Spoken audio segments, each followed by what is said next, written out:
It's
good. Audio's good. Okay, great.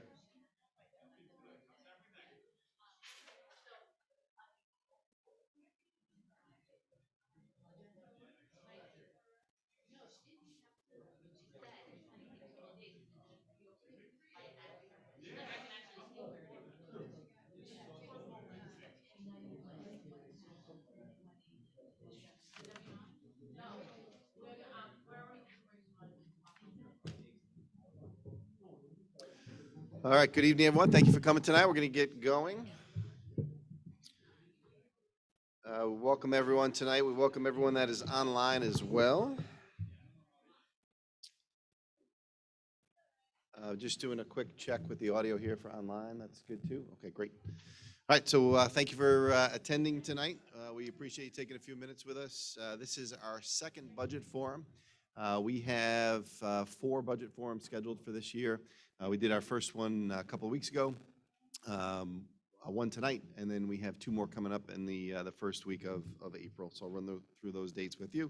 And really our goal for our forums are to share with you our budget development process.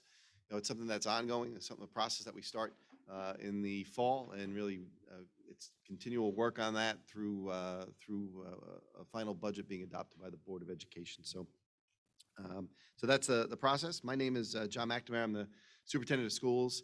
I'm joined tonight by our Assistant Superintendent for Business, Anthony Cedrone, our Assistant Superintendent for Instruction, Mark Ferris, and our Assistant Superintendent for PPS is here as well, Stephen Moran. We have several of our board members here tonight too.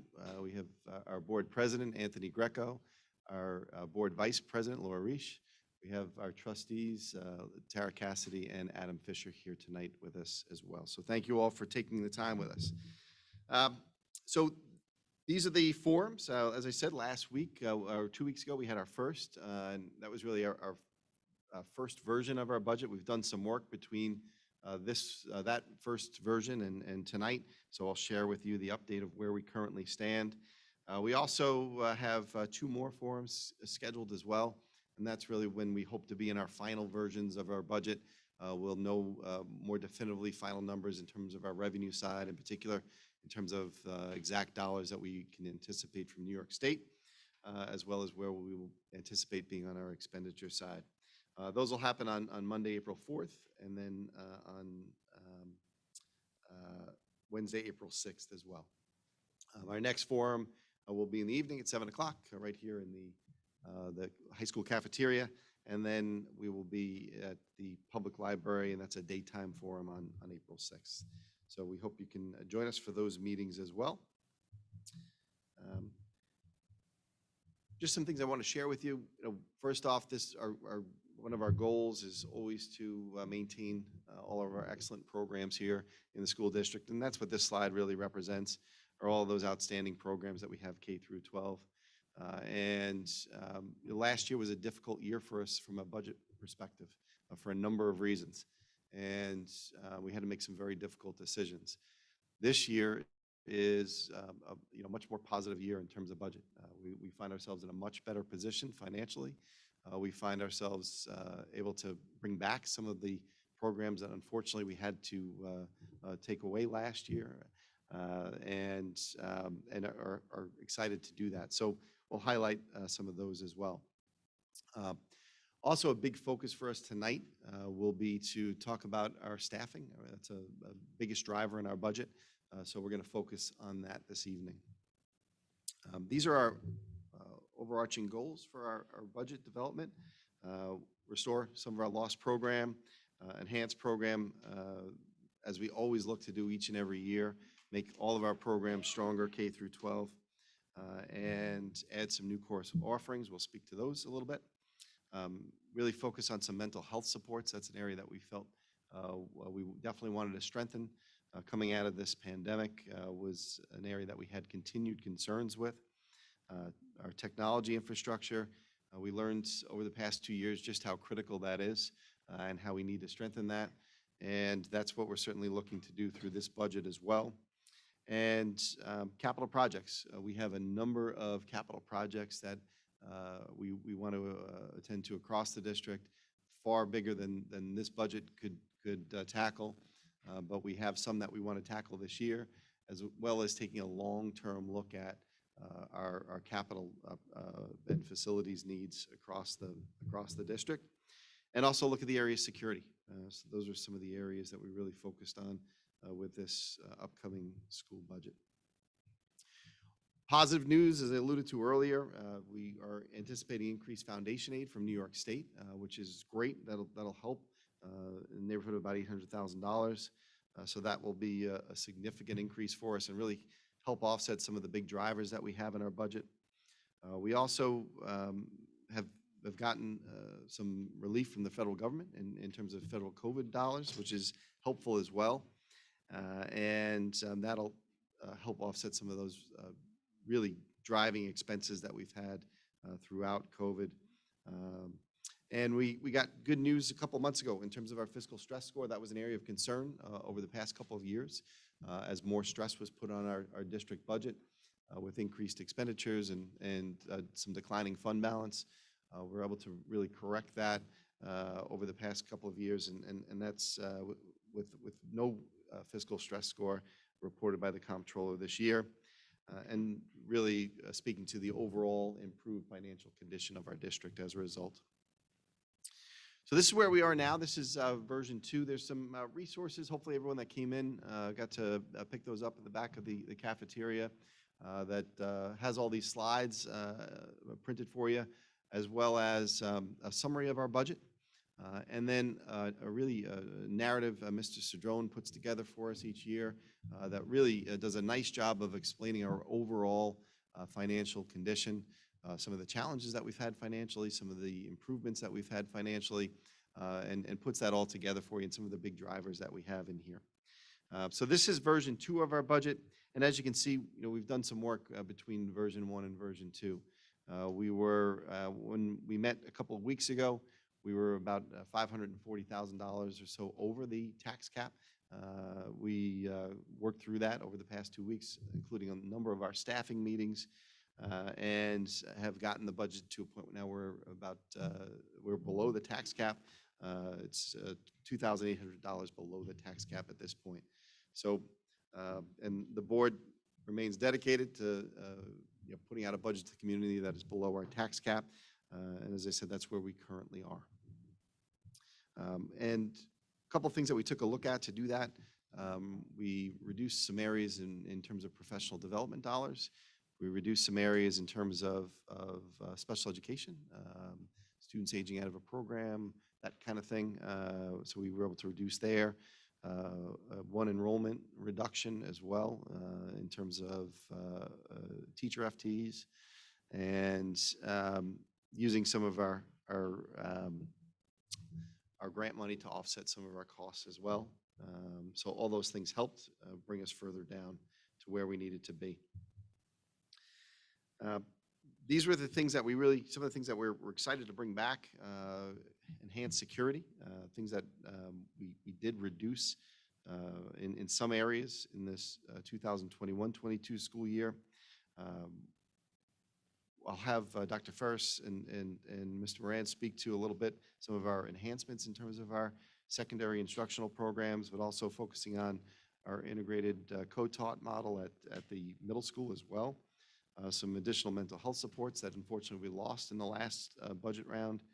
Um, some areas in terms of athletics, middle school second teams, that was unfortunately lost this year that we would like to reestablish for the 22-23 school year.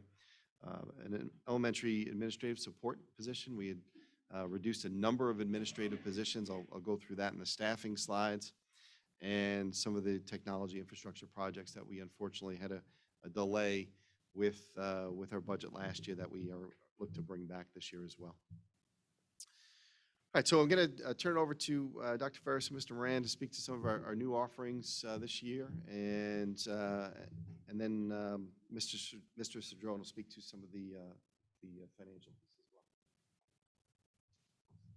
Thank you, Mr. McNamara. My name is Dr. Ferris. I'm the Assistant Superintendent for Instruction. We were fortunate to have a number of teachers come to the Board of Education in November to present some new course ideas based on student interests, and we're happy to announce that we'll be running a choreography and dance program at the high school next year, AP 3D Art and Design, which is part of a sequence that we've been hoping to instill at the high school, as well as an introduction to podcasting course, and Project Lead the Way Civil Engineering, which students can take for college-level credits.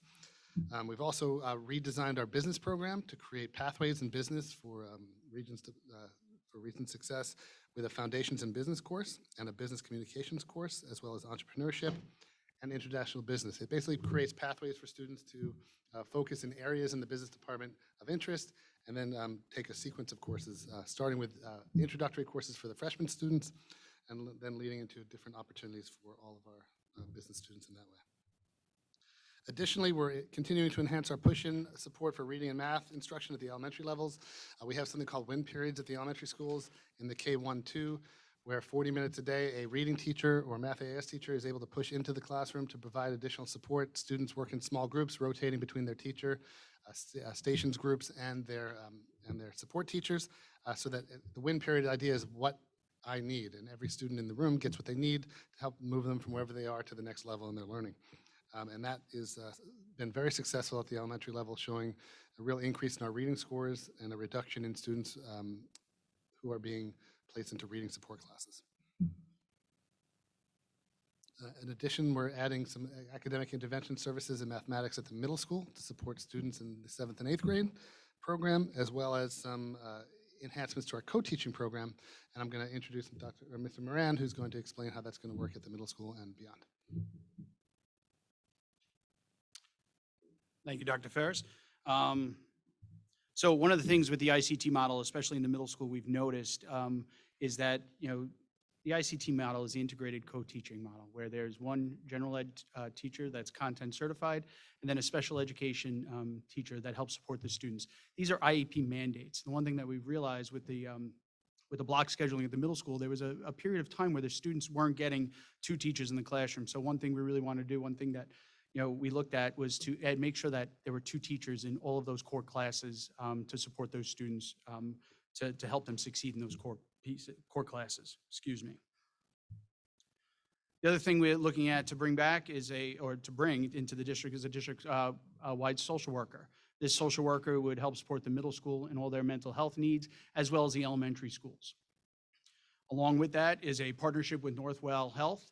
Northwell Health is it's a new initiative. It started about 2 years ago, I believe, working with a number of school districts. And the one thing it does, it allows our schools to get resources, our students to have resources, and even more importantly, the family for any student that might be in crisis. And we have seen an uptick of that in the last number of years. I'm really excited about that partnership. Mr. McNamara? Great, thank you both.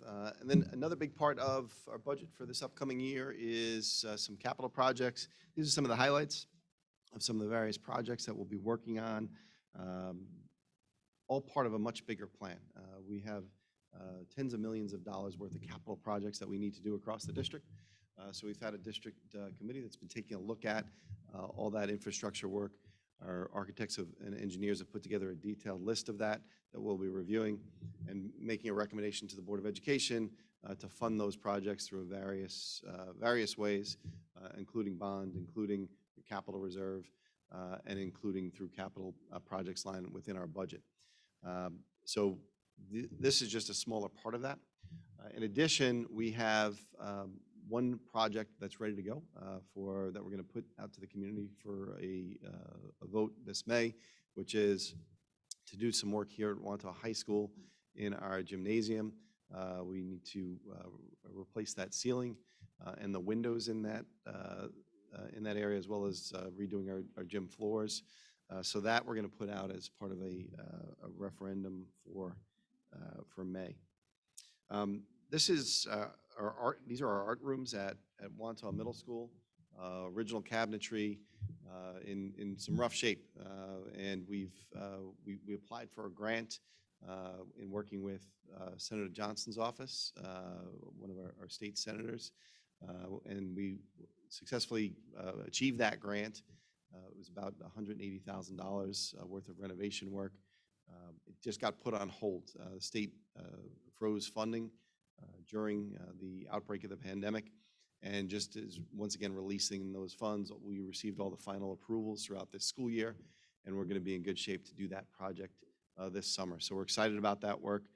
There is a budgetary portion of that, balance of about $20,000 or so that we're going to be responsible for some of the ceiling work and some of the flooring work in those rooms. But the bulk of that expense is being paid for through that grant. So we're excited about that project this summer.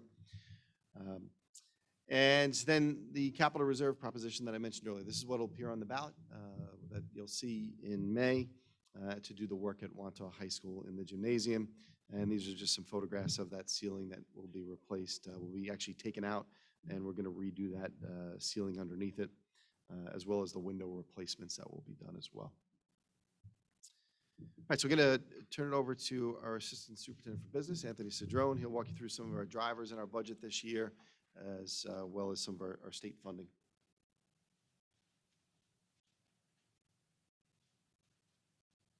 Thank you. As I said last time I did this, anybody who's ever been to one of these presentations or who has ever heard of anything about a school budget would probably be able to rattle off the handful of items that are on this slide in answer to the question, what drives the budget, what makes it go up. So the first one on there, benefit and healthcare contributions, that's almost entirely healthcare contributions. Healthcare premiums this year, or going into next year, went up 12%. So that's a substantial increase. That's over $1 million. Also included in there are retirement system contributions. One of them went up a little bit and one of them went down. So that almost kind of netted to a zero. So that's almost exclusively health insurance contributions. Negotiated salary increases, as the balance of tonight's presentation will show you, it's a people business, right? That's what a school is. So people and benefits are about 75% of what we spend money on. So it should not be a surprise that increases in staff represent a large piece of budget increases every year. There's a lot lumped into that number. So there are actual negotiated salary increases. Those are offset by savings from when people retire, right? So when they get replaced, the person that's doing the replacing typically makes a much lower salary. So those savings are netted in that number as well.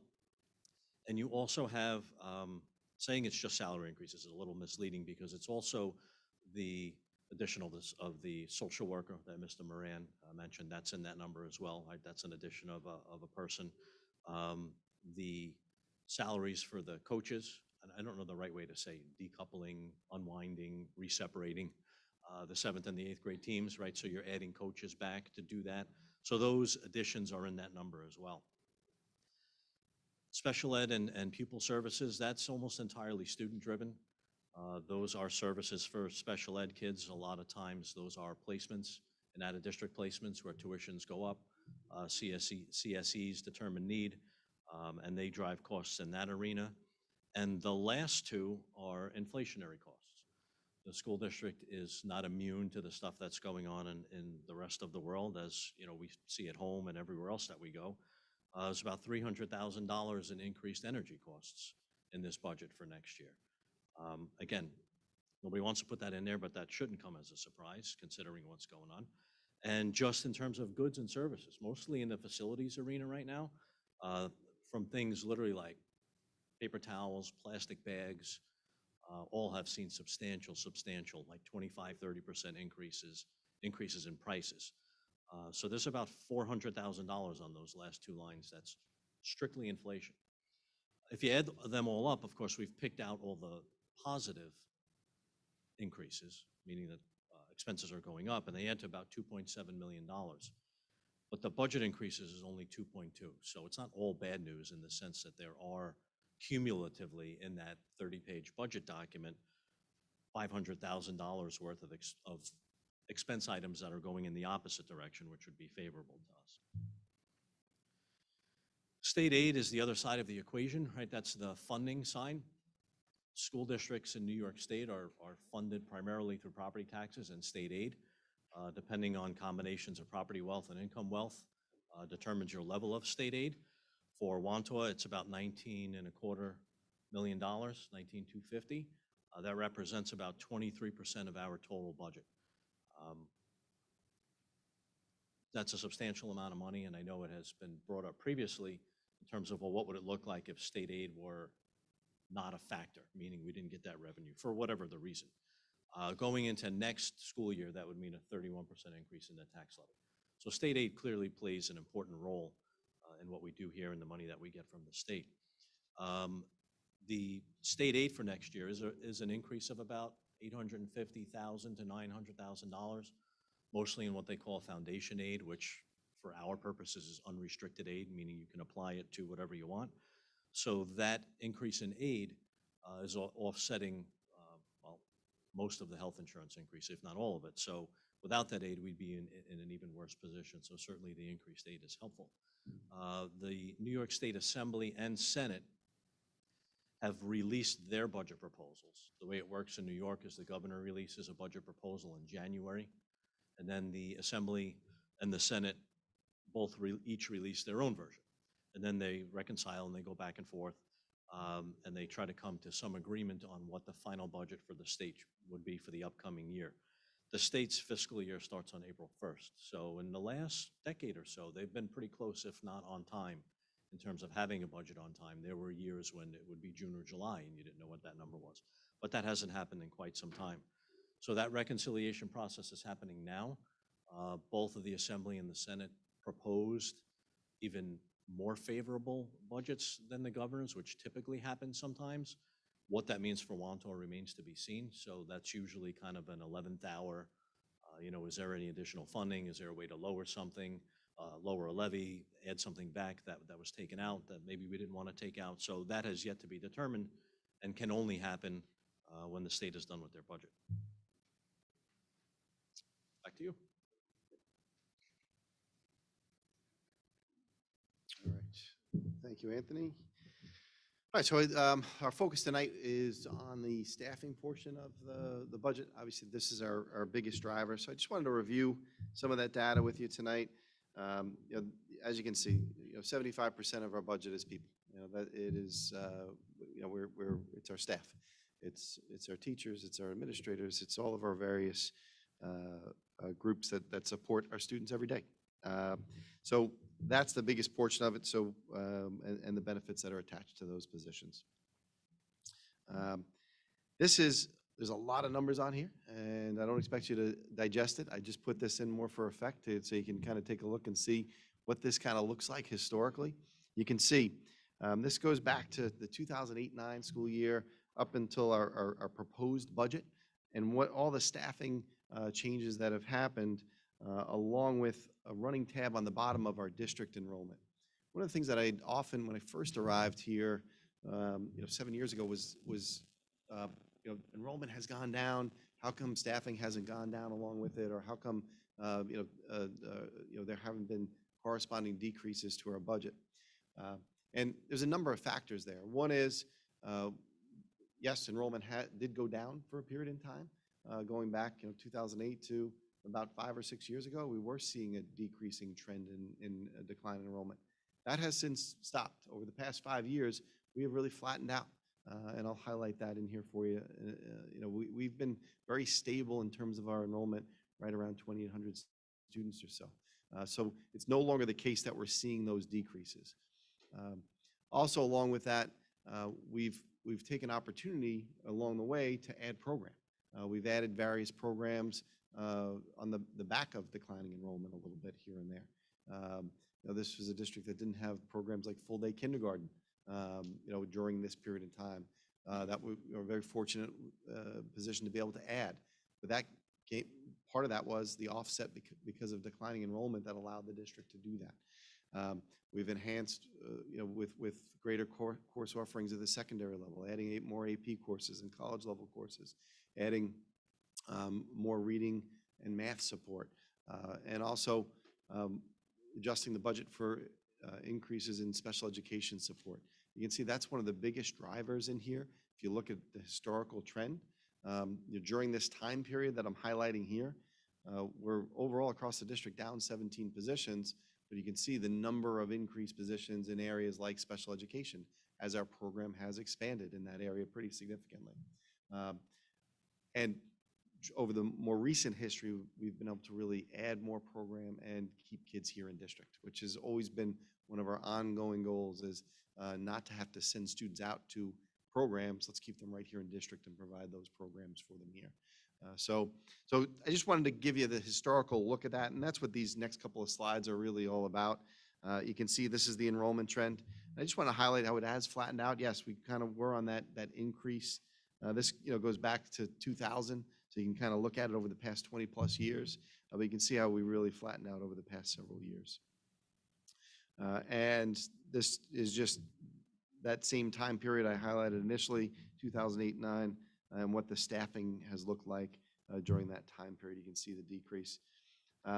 Also note too, you can see 2020-21, that was when we reopened with COVID, right in the midst of the pandemic. We added, you can see where we were at 304 staff members, up from the 299.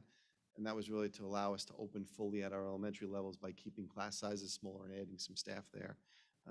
And then some of the difficult decisions you can see we had to make in 21-22 regarding staffing, where we then had a pretty significant reduction down to 289 instructional positions. So administratively, this is where we stand. You can see administrative staff. We've had some changes in structure over the years. You look back historically, changes in how we've kind of staffed some of these positions. But overall, you can see the decrease in numbers over the past several years. 24 various administrative positions in the 1920 school year, down to 19 this current year. And as I mentioned earlier, we are proposing in this budget to add back one of those positions. We also have some shifting of positions as well. You can see we had one of our assistant principals retire at the high school in 1920. We didn't replace that position.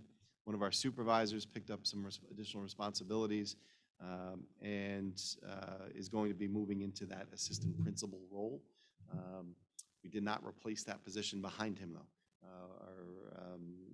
He supervised our social studies department, and our ELA director took on that additional responsibility as our director of humanities. But this does include adding back, we lost our elementary supervisors last year, unfortunately, with some of our budget reductions between the budget going down and with the first vote in May and the revote in June. And we're proposing to add back one of those positions to provide that support for our elementary instructional program. Mandalay Elementary School, you can see these are our instructional positions. We're relatively stable here. We're anticipating one additional general education section at Mandalay next year, which is in kindergarten. We have an increased kindergarten enrollment there. That's calling for an additional section there. And then the only other changes would be the corresponding special areas that go along with that.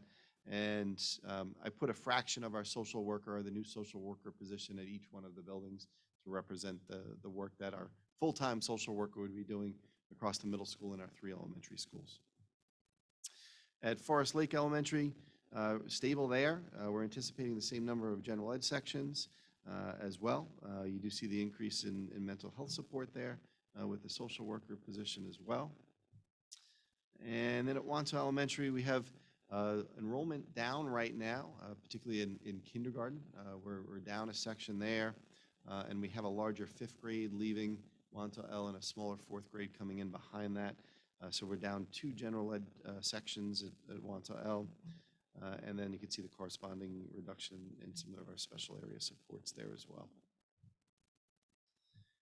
Middle school, this is really our biggest driver next year in terms of increased staffing needs. We have a couple of big areas. One is special education. We're going to have, we anticipate having an increased ICT section next year in 6th grade, going from 2 to 3. We also anticipate having another special class next year at the middle school. And we're up a little bit in terms of resource room need there as well. And then in addition, Mr. Moran spoke to earlier, having our co-taught program have our special educators in there during those block times in 6th, 7th, and 8th grade, and that's driving an increased staffing need there. So you can see that's a pretty significant increase in staffing at the middle school in terms of special education. Also some reading support, part driven by our ELA blocks as well, and some additional math AIS support for our 7th and 8th grade program. We also are anticipating a larger 6th grade next year, going from 8 sections to 9 sections. So that's driving some of our staffing needs there. And then you can see high school staffing, relatively stable there, up a little bit, down a little bit. But overall, our general picture at the high school is a pretty stable one. Not many significant changes in staffing there. And then I also just wanted to highlight too tonight our UPK program. We were really fortunate last year. New York State funded many districts across the state with increased dollars for UPK. We did not have a universal pre-kindergarten program in the district in the past. We received a grant from New York State this year, neighborhood of about $350,000 or so, to start a UPK program. They give you a set number of spots. We received, I believe it was 64 spots to provide services for students in the district at no cost to them. And we were able to get that off the ground this year over the summer. And we have 3 classes going one at each of our elementary schools. And we are anticipating receiving that grant again for next year. And as long as we do, we'll be able to run UPK as well for the 22-23 school year. There is some budgetary cost to us, not a significant one, but there is a portion of that we pay. We anticipate picking up a portion of the school lunch program cost there. And then we provide the space. We've partnered with Scope. They've done a great job. They provide the service for us and staff the program for us. And it's been overall a success this year, and we look forward to continuing that next year. All right, so kind of to wrap things up, this budget certainly enhances a number of areas with new course offerings and new program, and maintains everything that we currently have, and really adding some additional mental health support as well, which we're excited about, some additional reading and math support, and then to support our special education programs and increases there as well.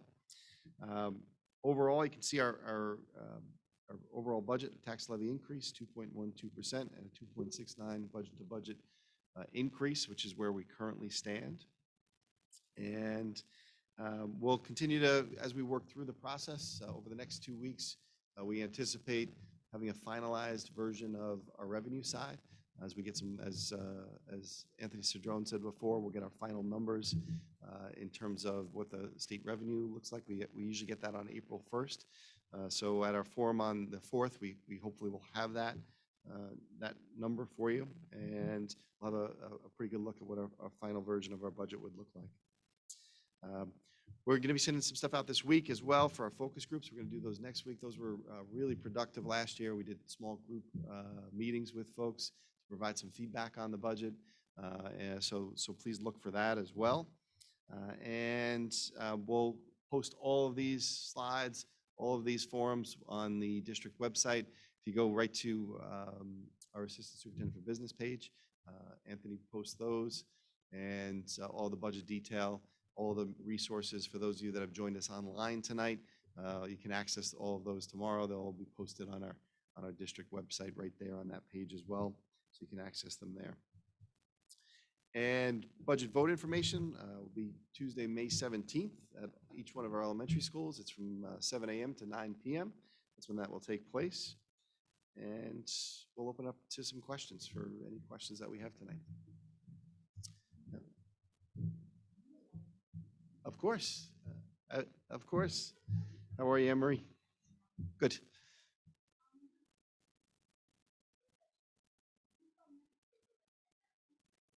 We have currently a librarian at middle school and high school and a shared librarian at the elementaries. Correct. Correct. Yep.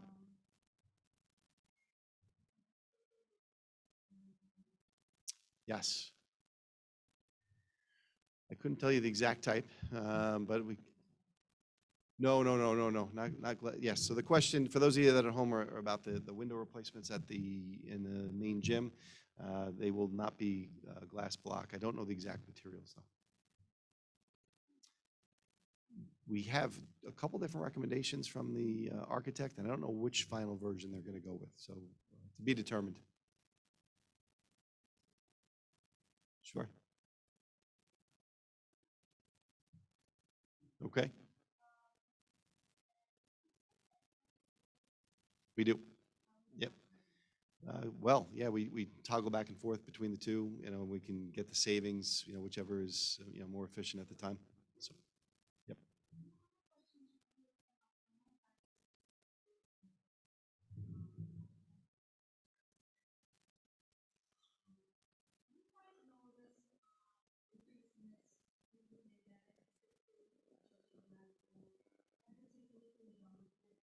I think that's absolutely a piece of it. We've definitely seen some slide in areas. It's been a challenge, particularly going back to 2020 when students were exclusively at home for those last few months of the year. That definitely had an impact. And then being we were fortunate in the elementary schools, kids were in every day, starting right out of the gate in September of 2020.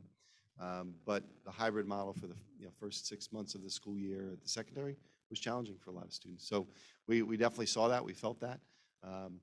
Good news is in terms of when you look at elementary reading and math scores, we've done actually fairly well in our progress monitoring. Kids are really showing some growth. I really attribute that to the RTI interventions that Dr. Ferris and his team have been working on.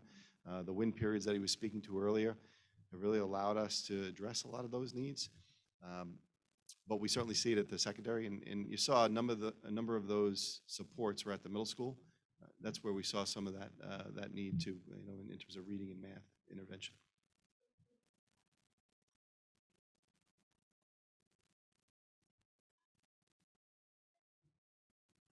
Without a doubt.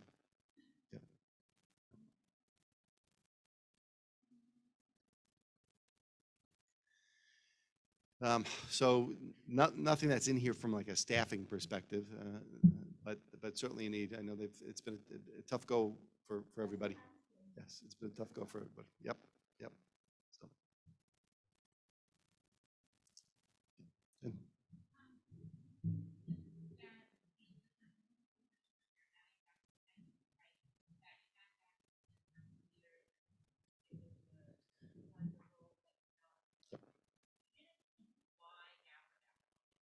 yeah, just for the need. Now that we're back full time, we need that support at the high school. We saw that need. We've had one of our supervisors in that role. He kind of transitioned to it, and we're lean. We are extremely lean in terms of the academic supports at the high school as well. So to have a full complement of two assistant principals, they've picked up a lot of that additional work, from classroom observations, working with staff, all those pieces, all the student management portions of it. So there's definitely a significant need there that we're looking to address.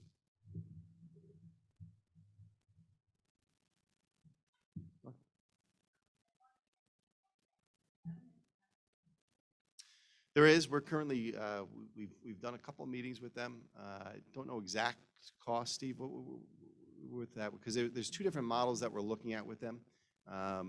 There's one where it would be a little bit more inclusive, that they don't know if they're going to be able to actually fill the need that for us. You want to speak to that a little bit, Steve?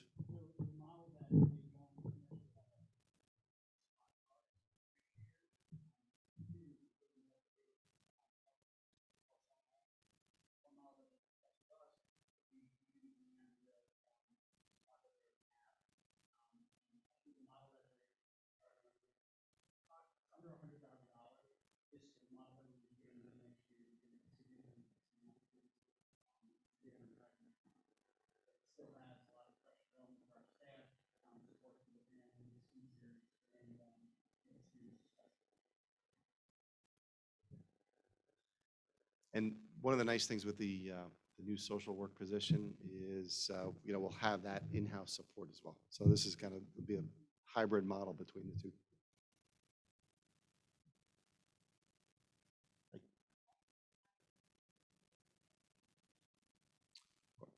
No, not exclusively. We have definitely some efficiencies there. So depending on what the need is, not everybody in their entire position may not be replaced. Maybe a fraction, depending on what the need is for that program.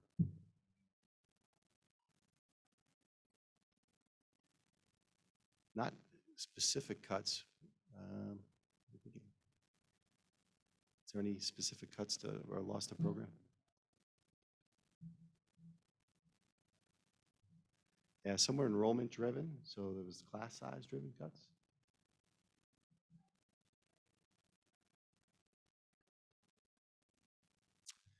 No cuts to special area programs at this point in time. We have still a full complement. We've had some ongoing discussion about special areas. Is that what you're speaking to? Okay. Okay. Well, okay. I'm sorry. I didn't realize that's what you were referencing. So, yeah, yeah. So, yeah, that's fine. So we've had some discussions about reshaping some of the special areas in the elementary, but nothing's been finalized yet. Just been ongoing conversation. So right now, so it doesn't necessarily impact our staffing, right? So we still have to staff the same amount of special areas, unless we expanded it, right? Because the special areas are how we provide professional time for our teachers, right? So we're still going to have to staff that time. But we've talked about, do we give certain grade levels a little bit more of this special area, a little bit less of this special area? That's been some of the discussion. And we did have now I understand what you're referencing. We did have a retirement in one of those areas. So that was part of that discussion as well. Yeah. But we haven't made any final decisions about what that program is going to look like yet.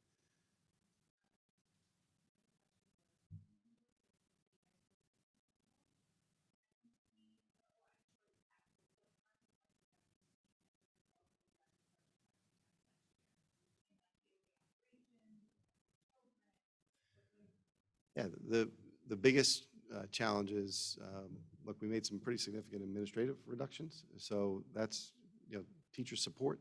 That's direct supervision of teachers, right? Because the numbers increased pretty significantly. We lost 2 supervisors at the elementary level. We lost administrative positions at the secondary level, and other people took on more responsibility. So that's been a challenge. Program, you saw some of the programs that we are looking to reestablish that we lost. So I think we're in a fortunate position that we're able to bring a number of those programs back. We are going to be able to strengthen our district security as well as part of this, which was an area that we reduced. So those are some of the big areas. And then you saw the athletic piece. We lost second sports at the middle school, which was, our athletic director did a great job of tracking that this year. I really asked her for regular data, how many kids are trying out for teams, how many kids aren't able to make a team now that typically would have. So, we've really tracked that. And there's been a need there, to bring those programs back. And then you saw in the budget, the reading and math support that we wanted to bring back as well. So those are some of the areas that I think were areas that we're concerned about that we wanted to focus on. Yep.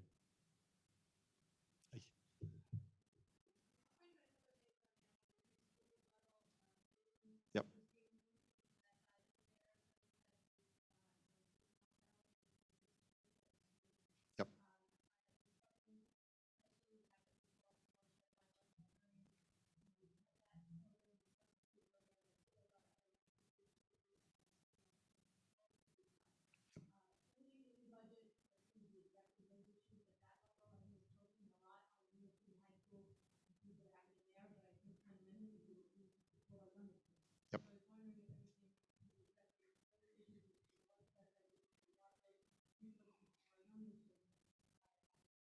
Yep, nothing specific that addresses the class size issue. So there's nothing in there that, right, the class guidelines right now for kindergarten, 24, 25 for 1, 2, and 3, and then it goes up to 27 for 4th and 5th grade. So all the numbers that you saw there in terms of staffing are at that level, right, up to that level. It doesn't mean that that's what the class size will run at, right? It depends on what the overall enrollment is in that grade. But that's the number that we use to determine the staffing levels. So everything that I highlighted in here shows that. But it doesn't mean that class sizes are necessarily going to be at that level, right? Give you, example, Mandalay, if it's 36 students in a grade level, you're going to have classes of 18 and 18. So it really depends. At Wantagh Elementary, if you have 100 students on a grade level, you're going to have class sizes of 25. If you have 88 students on a grade level, you're going to have class sizes that are at 22. It depends on where it breaks. So but we use those numbers as the cap, right? We never go or try not to ever go above those numbers. Correct. 25 and 27 at the elementary. 24 kindergarten, 25 grades 1, 2, and 3, and then 27 for grades 4 and 5. It is. I'd love to see them smaller, but you just have to keep in mind that when you do that, if you bring it down further, there's some pretty significant costs associated with that. I'm also just going to go backwards a second too, just in terms of some program ads there. So one of our focuses has been, and Dr. Ferris was speaking to that earlier, and I'll certainly have him speak to it in greater detail, has been adding some additional reading and math supports for students. We now have reading teachers in grades kindergarten, first and second, pushing into the classroom to provide supports. Those are the win periods that he was talking about, which has been a highly effective model. They've transitioned now to full foundations for students in reading. We've really seen tremendous student growth there, which has been great. But that's come with a cost too, with some additional reading support that we've added to help students be more proficient there. So that's where some of the additional dollars have gone at the elementary level. But class size was a part of that discussion last year. Unfortunately, when the budget went down,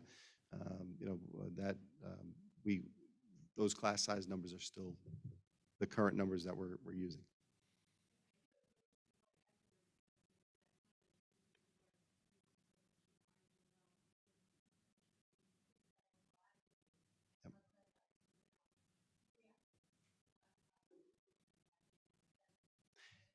Yep.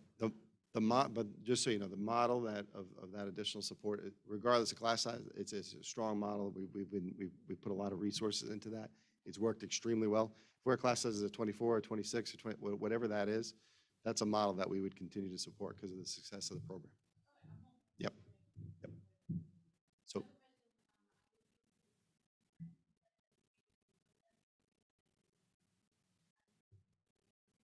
Yep.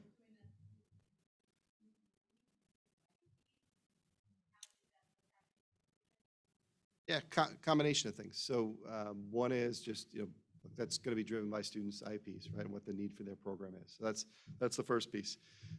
We've also added additional program over the past couple of years. And what I was alluding to earlier is we've had students that would have gone out for outside placements, but we've created some program to keep them right here.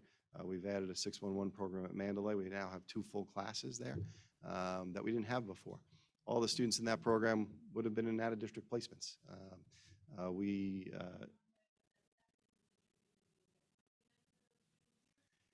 The benefit to the biggest benefit is those kids get to go to their home school, right? They get to stay in the home district. They don't have to leave us. On top of that, we would be sending those students out. Those out-of-district placements could be costly.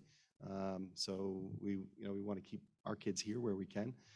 And then part 2 to that is we've added a smaller class at the middle school, life skills class at the middle school as well this year. Once again, keeping several of our students here that would have went out for out-of-district placements. So kind of leveraging those. So when you see the staffing numbers, that's why I wanted to take the time to really go through that, particularly at the middle school. You saw a pretty significant jump for next year. That's to meet all program need of all those students.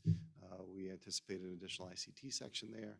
We're going to have an additional self-contained class there as well. So all of those are just program need to meet our kids' programs. So, yep, so it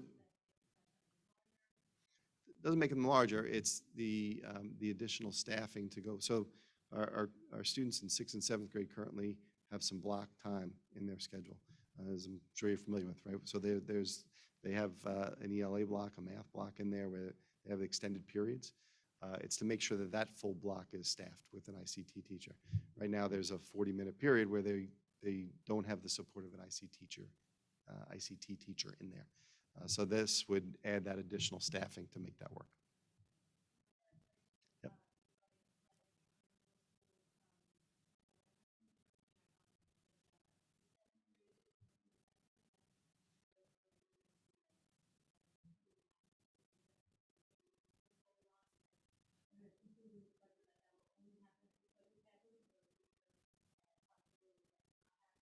Yep. Yeah, that's in this budget. So that's contained in the budget. So with a successful budget in May, that'll be part of the program for next year. Yep.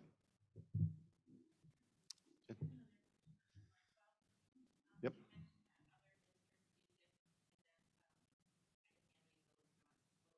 Not school district, the South Oaks campus of Downeyville, they don't have the mental health clinic. There's one in Mineola, there's one in Medical Center, there's some other open one in Comac, and then the plan is to open another one that's closer to, Western Nassau, Eastern Nassau County, that we be able to jump into that cohort.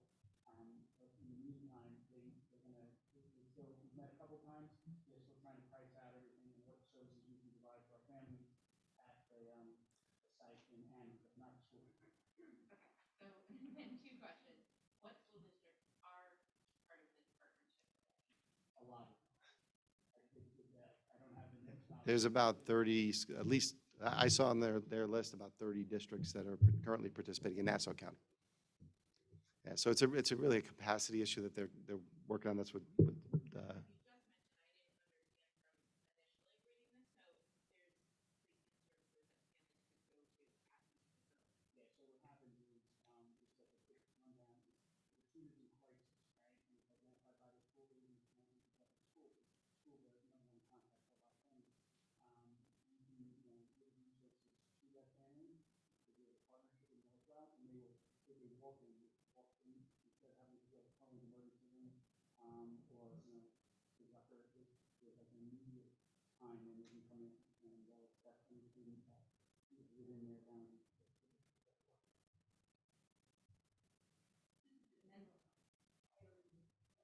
It's mental health, and it's not a placement, it's support for these students that are in dire need of support. Help. Like medical. Well, yeah, it's mental health.